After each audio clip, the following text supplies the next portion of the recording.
kemenangan kasih Allah. Ini merupakan tema yang sangat menarik untuk kita perhatikan. Bahwa dikatakan, siapakah atau apakah yang akan kita katakan tentang semuanya itu? Jika Allah di pihak kita, siapakah yang akan melawan kita?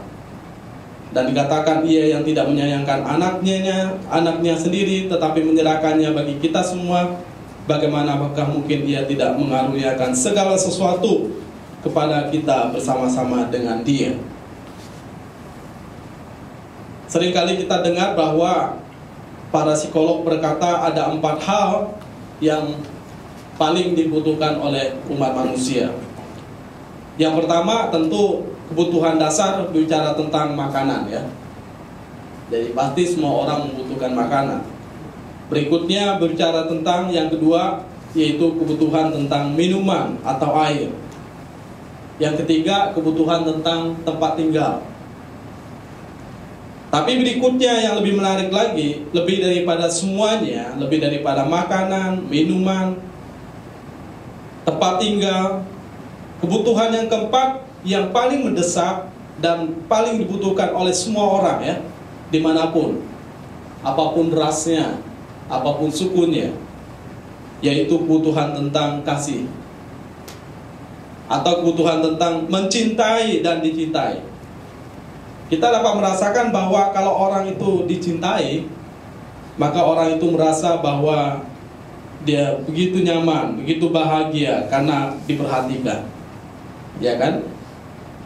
Tapi mereka yang tidak dicintai merasa begitu sengsara ya, begitu sedih. Ada suatu pergolakan batin.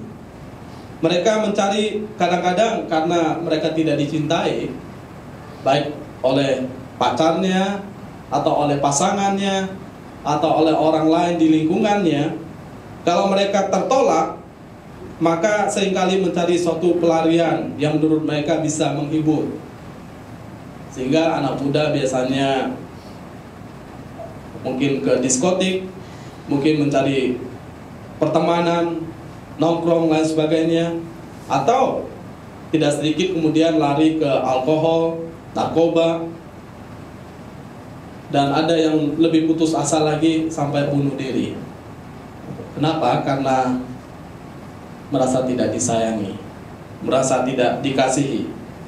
Jadi semua orang merasa perlu dicintai. Jiwa manusia itu memerlukan yang namanya kasih sayang.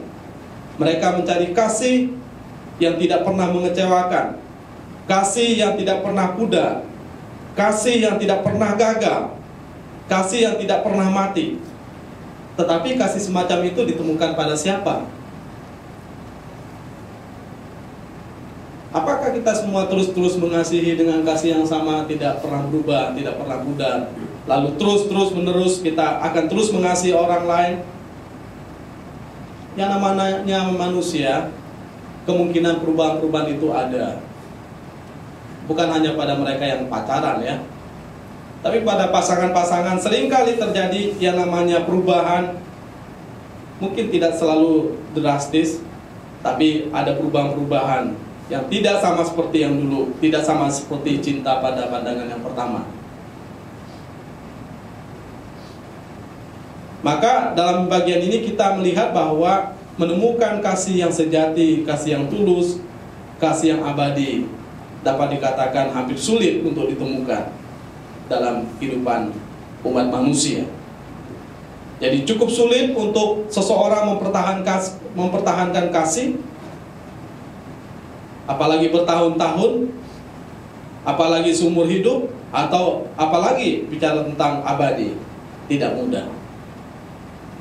Tetapi menarik bahwa Allah memberikan Kristus untuk kita, dan Kristus itu mengasihi kita sampai pada kesudahan. Ini suatu peristiwa yang sangat menarik, bahwa ada suatu pernyataan bahwa Allah mengasihi kita dengan kasih yang tidak pernah berkesudahan. Sehingga sebab itu apa yang akan kita katakan tentang semuanya itu, jika Allah di pihak kita, siapakah yang akan melawan kita? Dikatakan ia tidak menyayangkan anaknya sendiri, tetapi menyerahkan. Tidak menyayangkan, tetapi menyerahkan.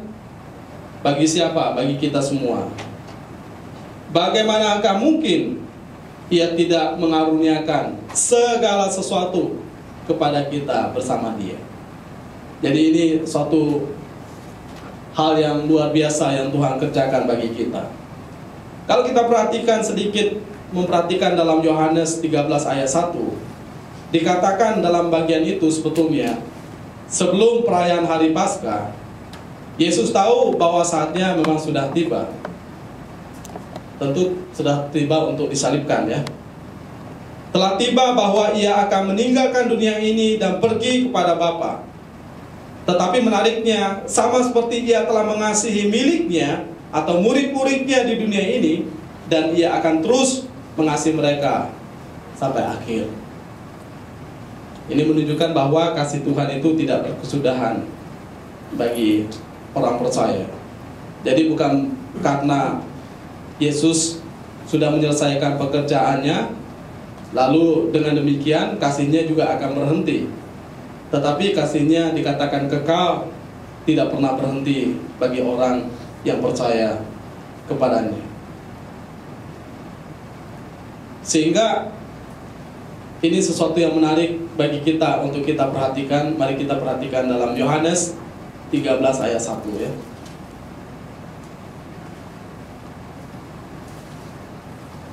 Nanti kita akan kembali lagi kepada teks kita. Sementara itu sebelum hari raya Paskah mulai, Yesus telah tahu bahwa saatnya sudah tiba untuk beralih dari dunia ini kepada Bapa.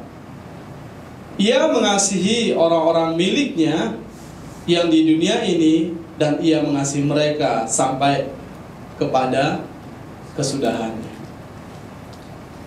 Ini sesuatu yang menarik, bahwa ada suatu kasih yang tidak pernah pudar, yaitu kasih yang diberikan Allah kepada kita.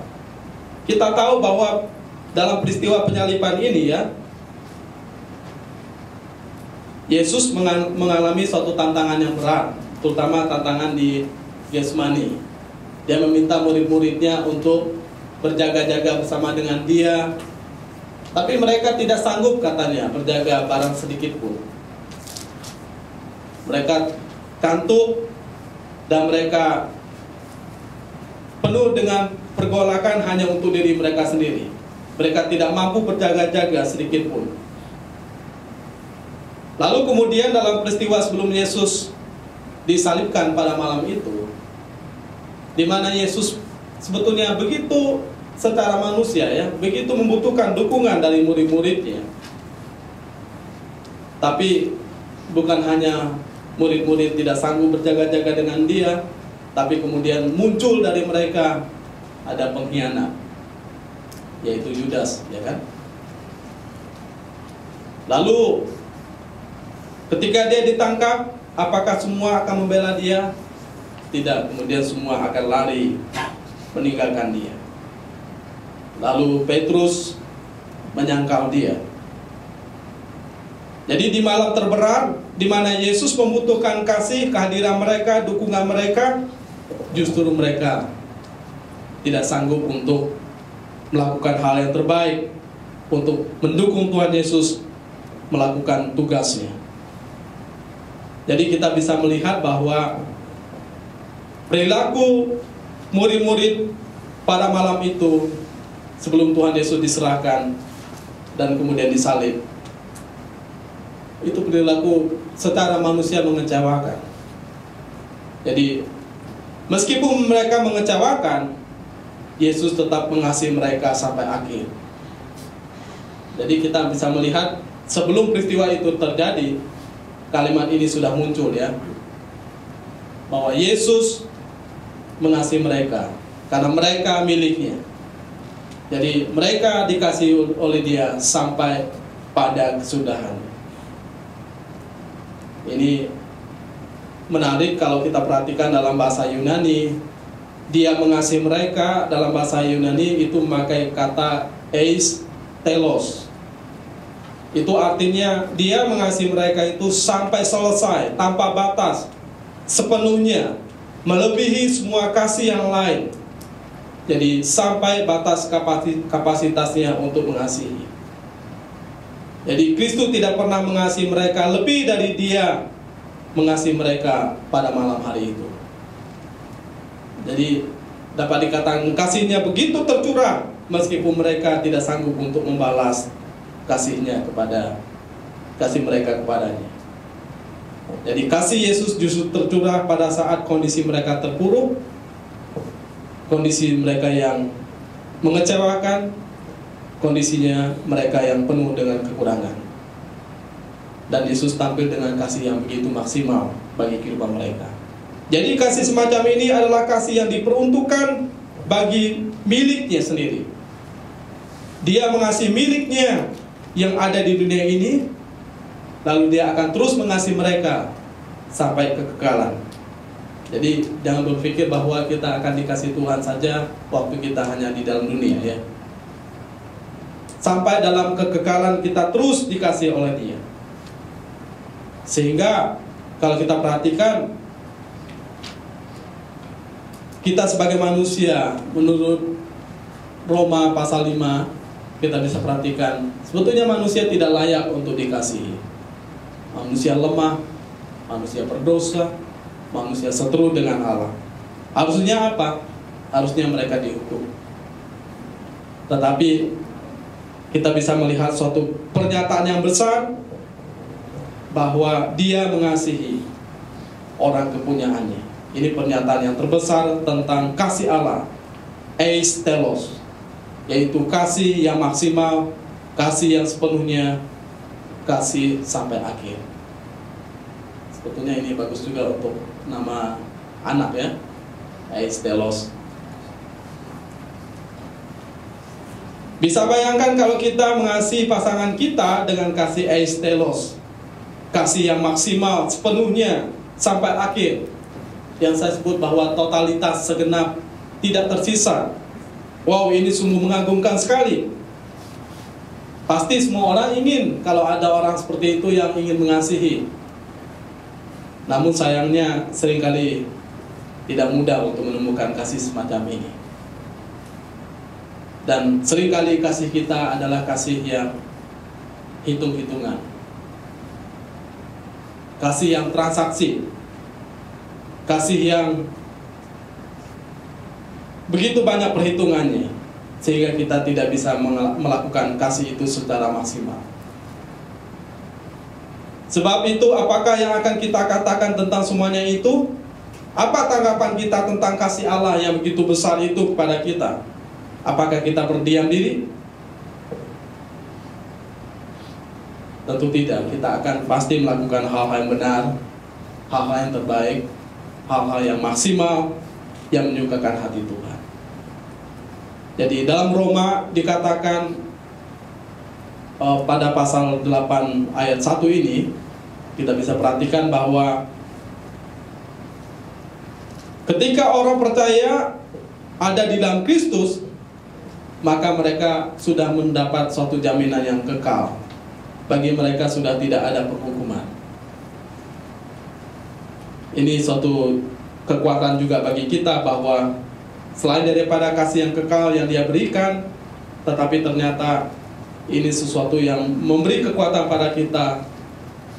Ayat yang pertama, oleh sebab itu sekarang tidak ada penghukuman bagi mereka yang ada di dalam Kristus Yesus. Bagaimana kalau orang itu berbuat dosa? Dosa mereka sudah ditanggung oleh Tuhan. Dosa yang kemarin, hari ini, bahkan dosa yang berikutnya. Tetapi bukan berarti kita semaunya atau seenaknya kita terus-terus berbuat dosa, ya. Sebagai orang yang sudah menerima anugerah, tentu kita tidak mau menganggap anugerah sebagai murahan. Kita akan berusaha menjaga diri sedemikian rupa. Maka ada seorang pengkhotbah berkata, kalau orang itu tidak rindu menjaga kekudusannya, itu sebetulnya membuktikan bahwa dia belum menikmati anugerah atau tidak dalam bagian daripada orang yang diselamatkan. Kalau terus memang hobinya berbuat dosa. Tapi kalau orang terpleset dan dia sadar bahwa itu suatu dosa yang mendukakan hati Tuhan, maka saya pikir bahwa ketika kita datang kepada Dia memohon pengampunan, ada anugerah yang diberikan kepada kita. Dan tanda bahwa orang itu betul-betul diselamatkan, dia berusaha untuk menyenangkan hati Tuhan. Kalau ada suatu perbuatan yang dia lakukan yang tidak berkenan pada Tuhan, dia menyadarinya dan dia mengaku dosa di hadapan Tuhan. Sehingga memang ketika orang ada di dalam Kristus, itu suatu jaminan tidak akan pernah ada penghukuman bagi mereka. Kita telah dibebaskan sepenuhnya daripada penghukuman, daripada penghakiman dan hukuman. Apa yang kita katakan tentang kemurahan kasih Allah, ya kita berkata bahwa kasih Allah itu begitu sempurna, begitu besar bagi kehidupan kita.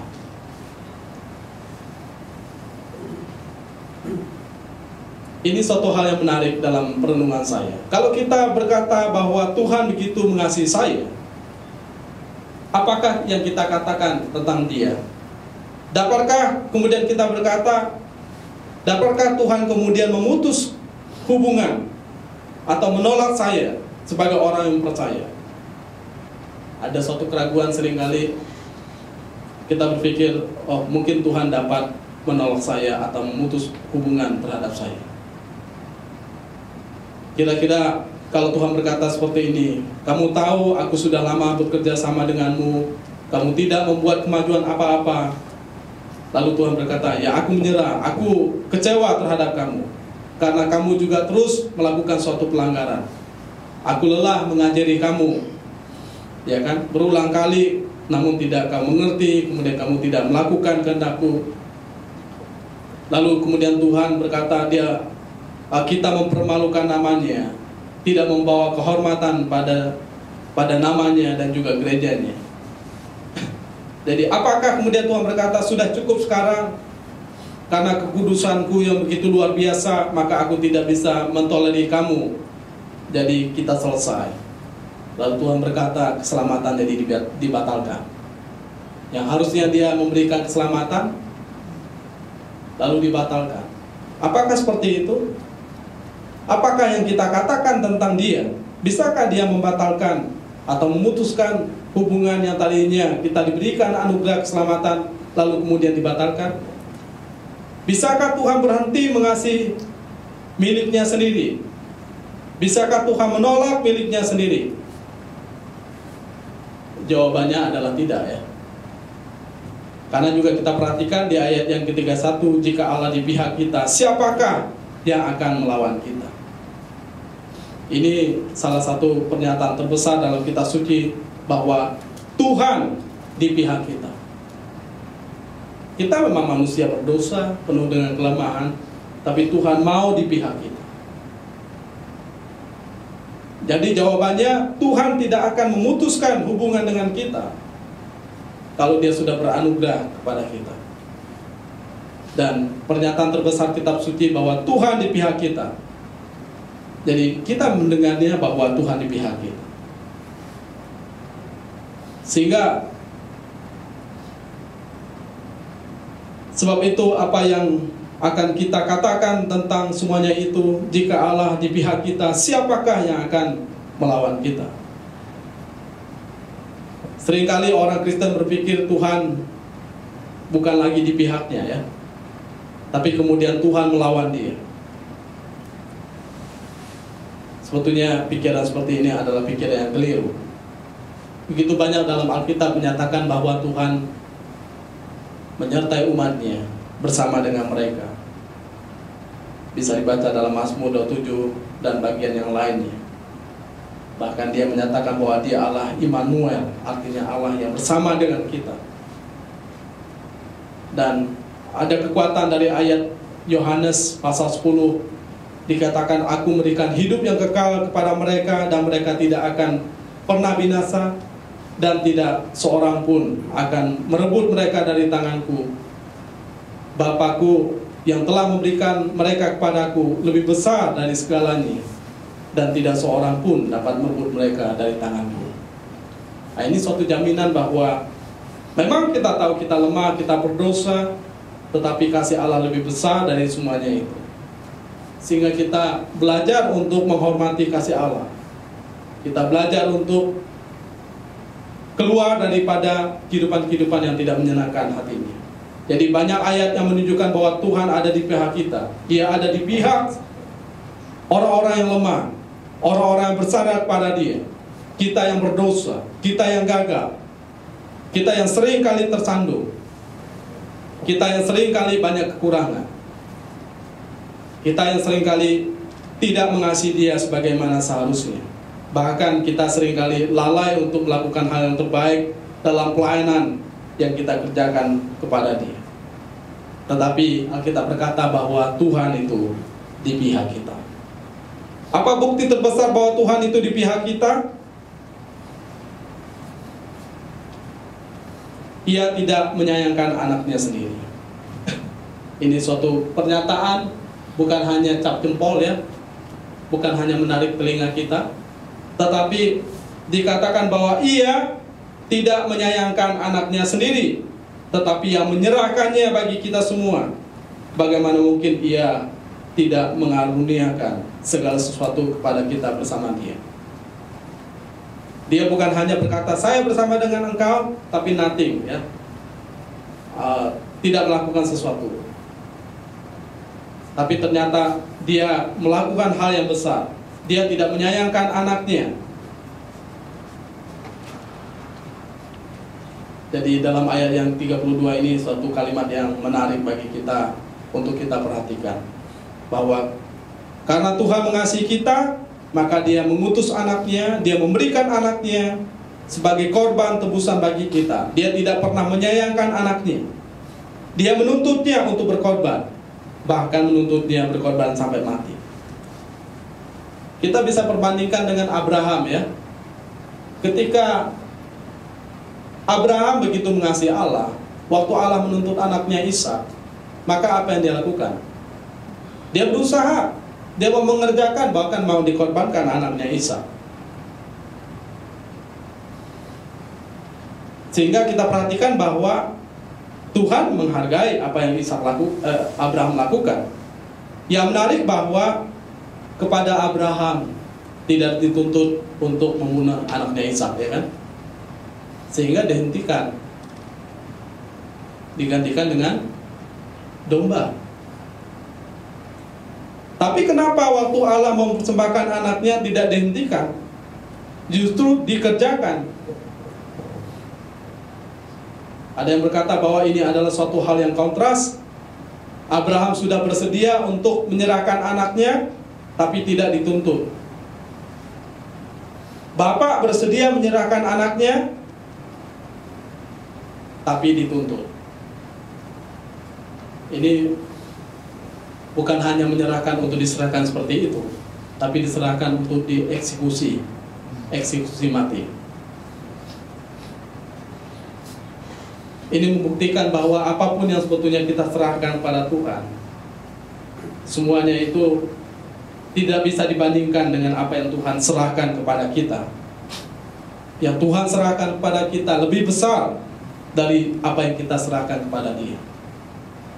Kadang-kadang kita merasa bahwa kita sudah besar lakukan sesuatu ini dan itu untuk Tuhan, tapi padahal masih jauh dari apa yang Tuhan lakukan bagi kita. Kepada kita dituntut, tapi tidak dituntut seperti apa yang Tuhan lakukan kepada kita. Jadi Tuhan menuntut dirinya untuk mempersembahkan yang terbaik, anaknya yang tunggal. Itu yang dikatakan dalam Yohanes 3 ayat 16. Jadi sekarang kita adalah miliknya, karena Kristus telah berkorban bagi kita. Dia telah membayar lunas hutang kita. Kita tidak akan dihukum, karena Allah telah menjadikan Kristus terhukum. Kristus berdosa dan menggantikan kita. Dikatakan Dia yang tidak mengenal dosa menjadi berdosa karena kita. Kemudian dapatkah kita memutuskan untuk berhenti mengasihi Tuhan dan menolak Allah, menolak percaya kepada Dia? Ya, kita seringkali berpikir bahwa oh saya sudah lama mengikut Tuhan. Kemudian kita berkata, Tuhan saya agak lelah dengan caramu bekerja. Apakah hidup saya harus sesulit ini? Apakah pasangan suami atau istri saya harus sebodoh atau semenjengkelkan ini? Apakah anak saya harus sebandel ini? Apakah bos saya harus membuat hidup saya sengsara menderita karena aturan-aturan yang diberikan? Atau apakah saya harus mengalami sakit separah ini dan sakit ini tidak akan pernah ada akhirnya? Jadi siapa atau apa? Adakah sesuatu yang bisa memisahkan kita dari kasih Kristus? Termasuk suatu pergumulan penderitaan yang kita alami, lalu kita berkata, karena saya terus-terus menderita, karena saya terus mengalami suatu kondisi yang tidak enak, terutama dalam mengikuti Tuhan, maka saya akan menolak dia. Ini menarik ya.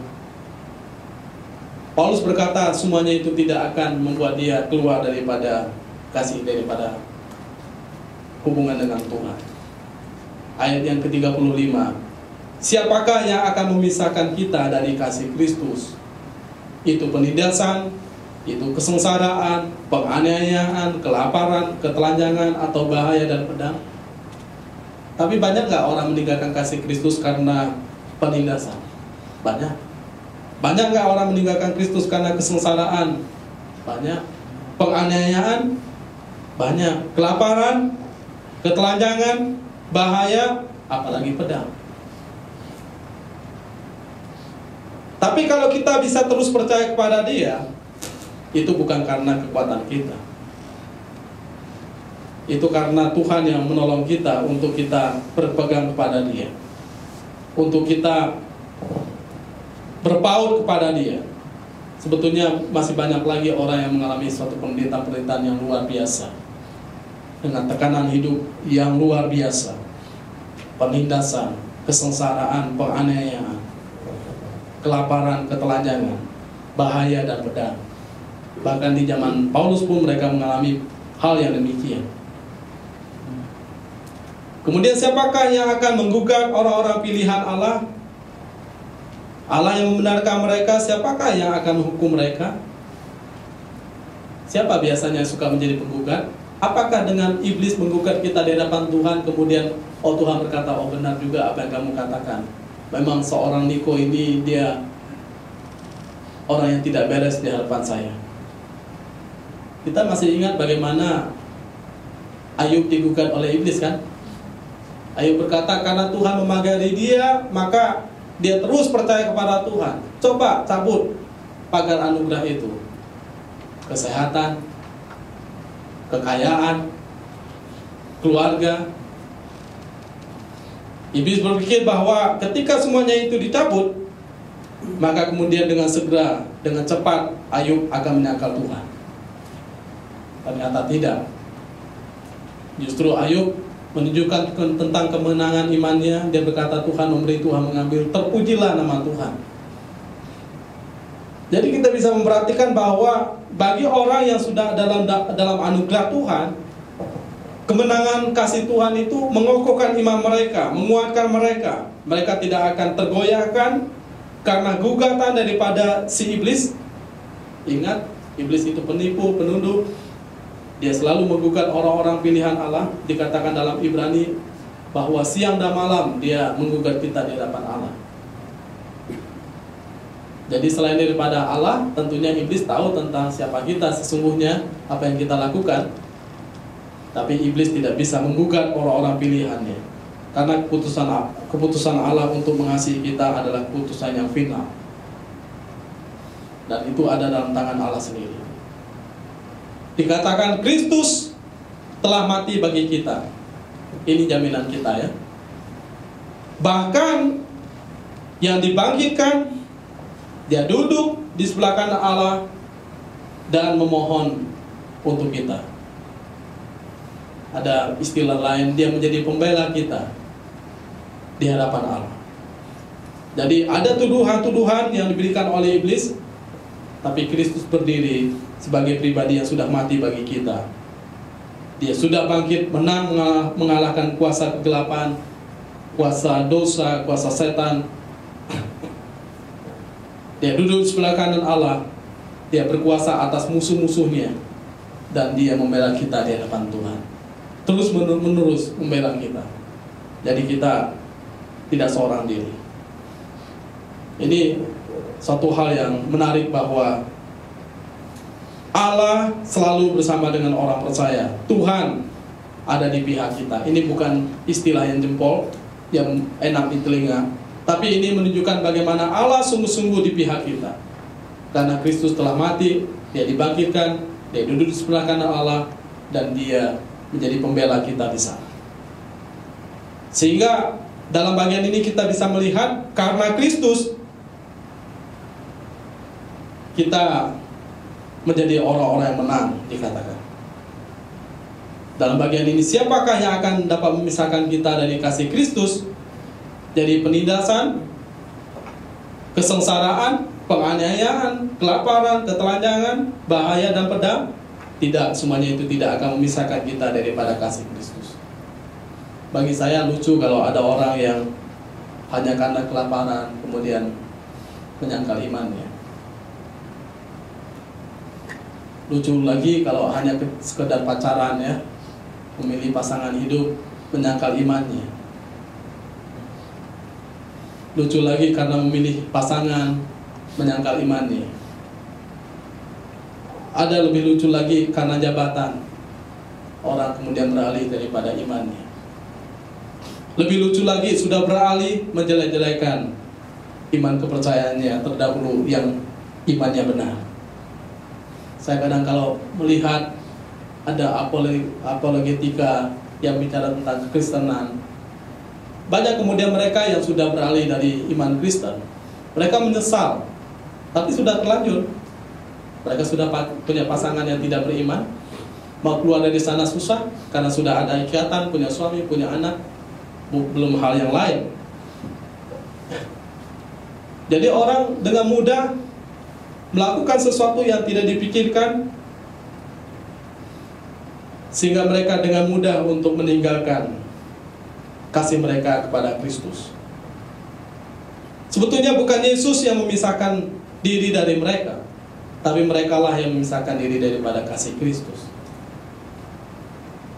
Dan itu yang seringkali terjadi, bahwa bukan Tuhan yang memisahkan kasih-Nya kepada kita, tapi kita seringkali memisahkan diri daripada kasih-Nya. Bukan Tuhan tidak di pihak kita, tapi justru kita yang tidak di pihak Tuhan. Maka kalau kita ada di pihak Tuhan, Alkitab berkata kita itu lebih daripada orang-orang menang.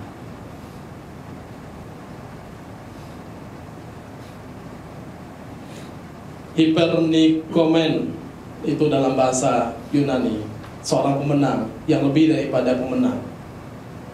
Artinya kemenangan yang mereka miliki itu menyapu bersih semua godaan. Mereka menaklukkan pertempuran. Mereka tidak menyerah.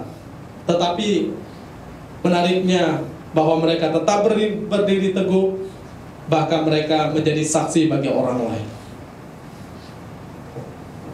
Padahal karena Kristus atau karena Allah, mereka adalah bahaya sepanjang hari. Bahkan mereka dianggap sebagai domba-domba sembelihan. Ya, kalau kita ikut Tuhan mau gampang, ya lebih baik tidak ikut Tuhan, ya. Kalau kita mau ikut Tuhan, tidak mau pikul salib, tidak mau sangkal diri, lebih baik tidak ikut Tuhan. Karena sebetulnya mengikut Tuhan itu sangkal diri dan pikul salib.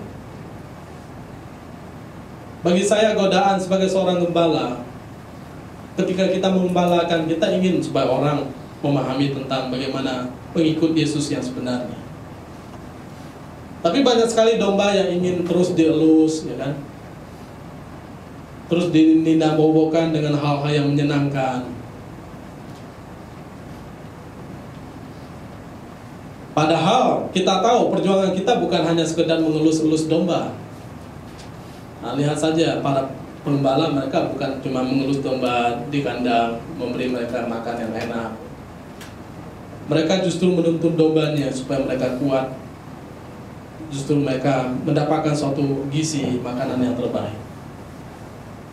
Sehingga dalam bagian ini, kalau kita betul-betul bersandar pada Tuhan dan tahu perjuangan iman kita, maka kita akan teguh, kita akan menghadapi semua godaan, kita akan menaklukkan pertempuran, kita tidak menyerah, bahkan kita akan membawa suatu dampak baik pada diri kita sendiri maupun kepada orang lain yang kita layani atau orang yang bersama dengan kita.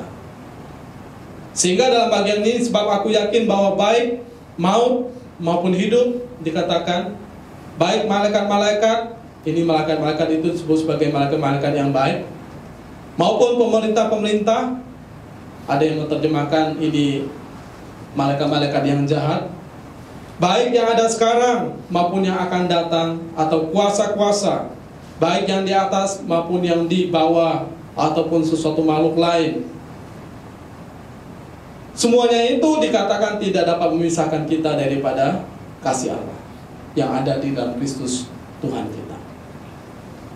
Jadi ini suatu hal yang besar yang kita bisa perhatikan. Kalau orang bersandar kepada Tuhan, apapun yang terjadi, apapun kuasanya, apapun lawannya, itu tidak menggoncangkan dia. Maka yang kita inginkan, yang kita berdiri teguh di dalam dia, ya kita memang bertempur.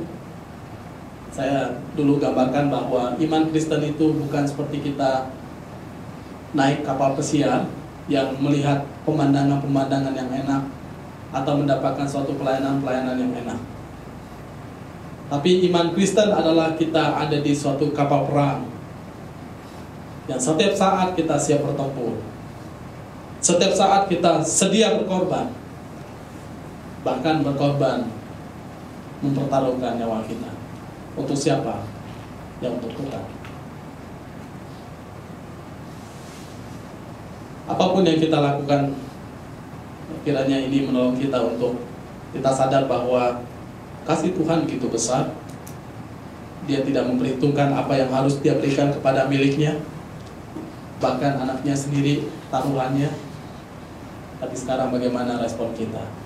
Apakah kita mengasihi Tuhan dengan cara yang sama di keluarga kita, di pekerjaan kita, di kantor kita, bahkan di studi di mana kita ada, kita mengasihi Dia seperti Tuhan mengasihi kita.